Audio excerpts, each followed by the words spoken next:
Hello guys and welcome to another video of Leo career. आज हम लोग discuss करेंगे about China's new world record that has reached deepest point on the earth. So without any further delay let's get started. An unmanned submersible of China dived deep down to 10,907 meters to the world's deepest point, Mariana Trench. China ने सबमरीनल dive मारते हुए समंदर के अंदर 10,907 metre की गहराई पर world की जो डीपेस्ट पॉइंट है मैरियाना ट्रेंच में, वहाँ पर डाइविंग की। जिस डाइविंग से जुड़ी कुछ इंपॉर्टेंट हाइलाइट्स मैं आपको बता दूं। A team of scientist left for an expedition on April 23, 2020। 23 अप्रैल 2020 को चाइना से एक साइंटिस्ट की टीम ने एक्सपेडिशंस करने के लिए रिसर्चर्स ने एकॉस्टिक डिटेक्शन, जिसमें रडार टेक्नोलॉजी का यूज़ करके, वीडियो ट्रांसमिशन करके और हाई प्रिसिशन डेप्थ डिटेक्शन करके डीप सी के अंदर डाइविंग ऑपरेशन करी।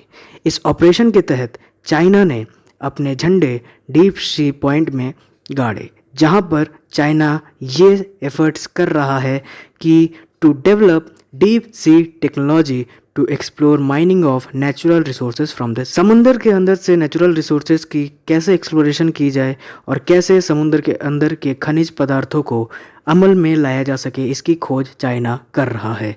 इन 2011 China signed a deal with the international ship authority to explore polymetallic sulphide for a period of 15 years in Indian ocean. 2011 में China ने एक deal करी थी international ship authority के साथ, जहां पर पॉलीमेटेलिक सल्फाइड को 15 सालों तक निकालने की बात करी थी समंदर इंडियन ओशन के अंदर, जहां पर चाइना को 10,000 स्क्वायर किलोमीटर्स इंडियन ओशन के अंदर डील में मिला था। अब मैं आपको उस अथॉरिटी से जुड़ी कुछ इंपॉर्टेंट चीज़ें बता दूं। The international ship authority was formed in 1994 under United Nations convention on the law of sea. Law of sea के अंदर यूनाइटेड नेशंस कन्वेंशंस के द्वारा ये अथॉरिटी बनाई गई थी, जो कि 1994 में बनी थी। और इस अथॉरिटी का काम है कि this authority organises, regulates and controls mineral related activities in the international ship area. यहाँ पर आपको फ्रेंड्स एक बात पता होनी चाहिए कि ये अथॉरिटी सी माइनिंग को प्रमोट करता है, उसे ऑर्गेनाइज करता है, इसे रेगुलेट करता है, ताकि सी से निकालने वक्त जितने भी नेचुरल रिसोर्सेज का हम खोज करें वो एक ऑब्जर्वर के तौर पर हो और कोई इसका गलत प्रयोग ना कर सके। The authority became an observer at the United nation in 1996 और ये यूनाइटेड नेशन के अंदर 1996 से ही अमल में लाया गया है। The headquarters of ISA is situated in Jamaica. It has 167 member. इसका जो हेडक्वार्टर है आईएसए का वो जमाइका के अंदर है और इसके अंदर 167 मेंबर हैं पूरी दुनिया में। India is also a member of ISA. भारत भी एक मेंबर है आईएसए का। In 1987 India was the first country to receive the status of pioneer investor at ISA. 1987 के अंदर भारत पहला देश बना जिसको स्टेटस मिला पायनियर इन्वेस्टर का आईएसए के अंदर, जहां पर भारत को 1.5 लाख स्क्वायर किलोमीटर की सेंट्रल इंडियन ओशन के अंदर एक्सप्लोरेशन की परमिशन मिली। इसके साथ ही मिनिस्ट्री ऑफ अर्थ साइंस ने यह पाया कि एक्सप्लोरेशन करते वक्त भारत को 4.7 मिलियन टन का निकेल, 0.55 मिलियन टन का कोबाल्ट, 4.2 मिलियन टन का कॉपर और 92.59 मिलियन टन का मैंगनीज मिला समुद्र के अंदर। बढ़ते हैं अगले टॉपिक की तरफ, that is periodic labour force survey, decline in self employed households. जी हाँ दोस्तों, नेशनल स्टैटिस्टिकल ऑफिस ने एक डेटा रिलीज़ किया है पीरियोडिक लेबर फोर्स सर्वे के द्वारा, जहाँ पर इस सर्वे में यह बताया जा रहा है कि the percentage of self employed house holds, यानी जो खुद से जिनका कोई बिजनेस हो, बिजनेस इन द सेंस हम लोग अक्सर कंफ्यूज करते हैं सेल्फ एम्प्लॉयमेंट और बिजनेस के अंदर। अगर मान लीजिए आपकी एक छोटी सी दुकान है और आप वहाँ पर अकेले एक इंसान है जो उसमें काम कर रहे हैं, तो वो आपका सेल्फ एम्प्लॉयमेंट हुआ। अगर आप वहाँ पर नहीं रहेंगे तो आपकी दुकान बंद हो जाएगी।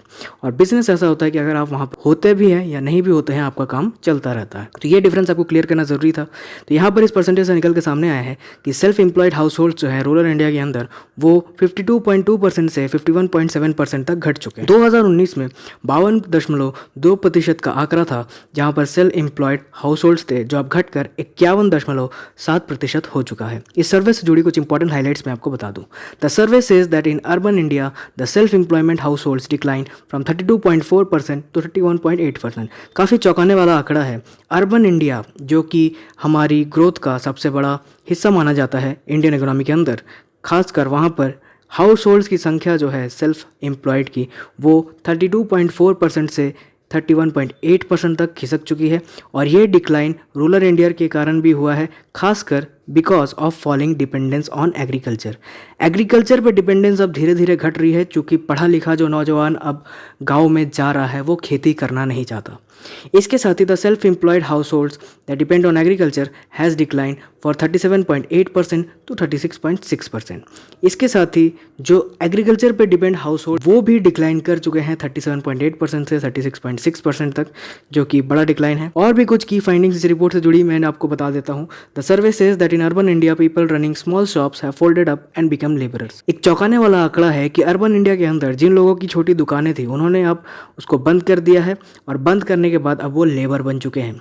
और रूरल इंडिया में जो नॉन एग्रीकल्चरल लेबर थे, एग्रीकल्चर से अलावा जो बाकी लेबरिंग का काम करते थे, वो बढ़ चुके हैं 12.9% से 13.4% तक। इन urban India the regular veg earners grow by 1.4%। ये एक काफ़ी चौंकाने वाला आंकड़ा है कि इसी चेंज के कारण अर्बन इंडिया में जो रेगुलर वेज वर्कर्स है, यानी जो जिनको डेली मेहनताना मिलता है, उनकी संख्या में 1.4% की वृद्धि हुई है। इस रिपोर्ट से क्या इम्प्लीकेशंस निकल कर आ सकती हैं? The findings of the report says that Indian economy is becoming more formalised.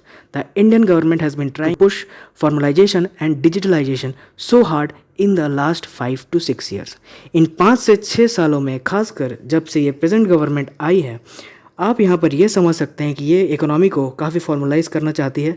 और जिसके कारण हो क्या रहा है कि फॉर्मलाइजेशन और डिजिटाइजेशन के कारण जो हमारा ऑर्गेनाइज सेक्टर है, जो हमारे रिकॉग्नाइज सेक्शंस में नहीं था, उनको जीएसटी फिलिंग में, स्ट्रिक्ट रजिस्ट्रेशंस में, लॉ के अंदर जो हो रही है, उसके कारण क्या हो रहा है कि वो रजिस्टर ही नहीं कर पा रहे हैं और खासकर अपना काम बंद कर रहे हैं। इसके साथ ही जो डिजिटलाइजेशन हुआ है, खासकर प्रधानमंत्री जनधन योजना के तहत अकाउंट खोलना हो या डीबीटी के तहत डायरेक्ट बेनिफिट ट्रांसफ़र के तहत लोगों के अकाउंट में पैसे पहुंचाना हो, इससे जो पढ़े लिखे लोग नहीं होते या जिनकी थोड़ी सी नॉलेज कम होती है, उनको काफ़ी दिक्कतों का सामना करना पड़ता है। एक चीज़ आपको यहाँ पर समझनी बहुत ही ज़्यादा ज़रूरी है कि फॉर्मलाइजेशन और डिजिटाइजेशन बहुत ही अच्छा कदम है गवर्नमेंट के द्वारा, बट इंडिया जैसे कंट्री में जहाँ पे 70% of the population dependent on agricultural means, जहाँ पर लोगों को नॉलेज नहीं है, वहाँ पर इस चीज़ को धीरे धीरे भी इम्प्लीकेट किया जा सकता था। क्योंकि इससे होता क्या है, इससे डिसबिलीव बढ़ता है और ऑटोमेटिकली लोगों को रजिस्ट्रेशन और इसमें डॉक्यूमेंटेशन कराने में काफ़ी दिक्कतों का सामना करना पड़ता है और जो एग्जिस्टेंस सिस्टम है उससे हटकर काम करने में आपको थोड़ी परेशानी आती है। आशा करते हैं इस पे गवर्नमेंट का कुछ लुकआउट होगा। फ्रेंड्स, आज के हमारे MCQs हैं। STIP 2020 में जो कि भी रिसेंटली न्यूज़ में थी, वो किस फील्ड से रिलेटेड है? और आपके ऑप्शंस हैं agriculture, science and technology, sustainable development goals और डी इलेक्ट्रॉनिक्स मैन्युफैक्चरिंग। और इसका सही answer science and technology. Next question है, which technology company has announce the launch of a programme for agritech startups in India? कौन सी ऐसी company है जिन्होंने अभी रिसेंटली अनाउंस किया है एग्रीटेक स्टार्टअप्स को प्रमोट करने के लिए? और आपके ऑप्शंस हैं गूगल, माइक्रोसॉफ्ट, अमेजॉन और फेसबुक। और इसका सही आंसर है माइक्रोसॉफ्ट। थैंक यू गाइस, आपको वीडियो कैसा लगा मुझे कमेंट सेक्शन में बताइएगा और ऐसे ही रेगुलर अपडेट्स के लिए हमारे चैनल को विजिट करते रहिए। Thank you guys, God bless you, I really appreciate your time.